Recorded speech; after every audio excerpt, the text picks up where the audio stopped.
Hello and welcome to Thursdays with Thoth. I'm Rosemary and you're on Good Journeys Tarot. Um, Today I thought I would do a example of my week ahead spread for you because I don't think I've done that before. And since I'm using the Thoth this week, I thought this would be a great opportunity to share it with you. Now, this isn't something that I created.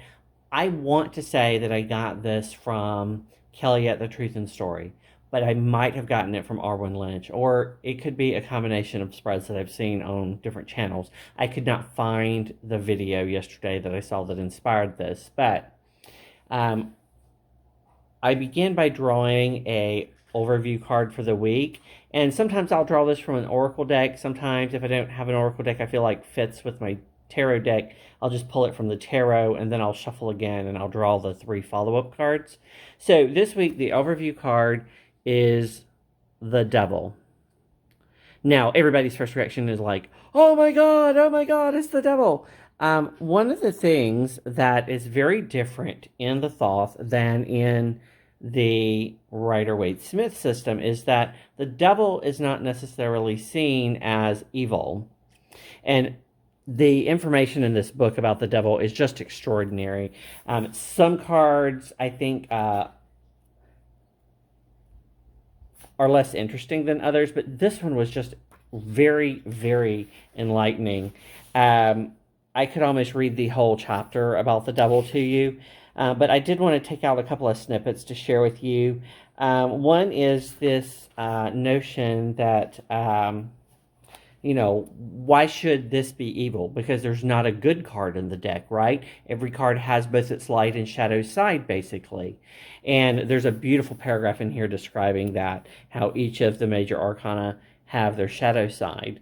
But then he also says something in here that struck me because I've always thought this way. And that is,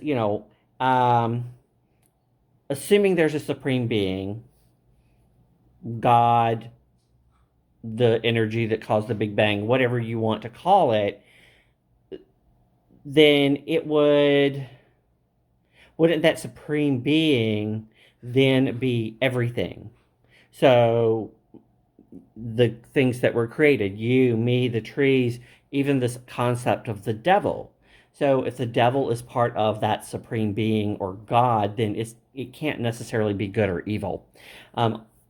I thought that was a great concept. It actually aligns with my cosmological view of the universe.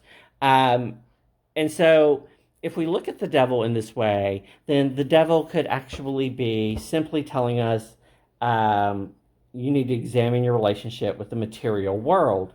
The material world is actually the focus of the devil, not necessarily good or evil. But in your relationship with the world, it could be about your ambition. It could be about temptation living in this world. It could simply be about hard work and endurance. It could be about discontent. So there are many things, positive and negative, that the devil could be. To me here, obviously, this is speaking of something in the material world or my relationship with the material. So the next card is the focus. So the focus of the week is going to be fortune. Now, in this book, Lon Milo Duquette says that the wheel always symbolizes good change.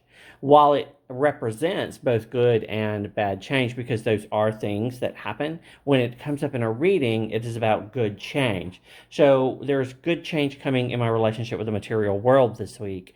So what action am I taking, or do I need to take to see that result? And that is the Ion. And the Ion, of course, in the RWS would be your judgment card. Well, according to Duquette, Crowley believed that judgment had already occurred. So what we're seeing here in the Ion is actually the result of that judgment, what has come out of that judgment. And not necessarily the judgment itself. And of course, this is based on an Egyptian cosmology rather than a Christian cosmology that you might see in the RWS. But still, it reads pretty much the same. So it's going to be about my observations of what has happened, what is potentially happening in my relationship with this material world. And there are two things in my life I think that this could relate to, and I'm going to come back to that in a minute without getting too personal. So the last card is going to be the result. So if I do this work, if I apply myself to what the cards are telling me, then the result is going to be the Eight of Discs, which is prudence or mastery of skill. Which I think could relate to two different aspects of my life. One of them being creative and one of them being more personal. And so what I did was I looked at the bottom card of the deck to see what area this might be, and I came up with the Empress card. So to me, this is saying that I'm going to be looking at areas of my life that require nurturing and growth.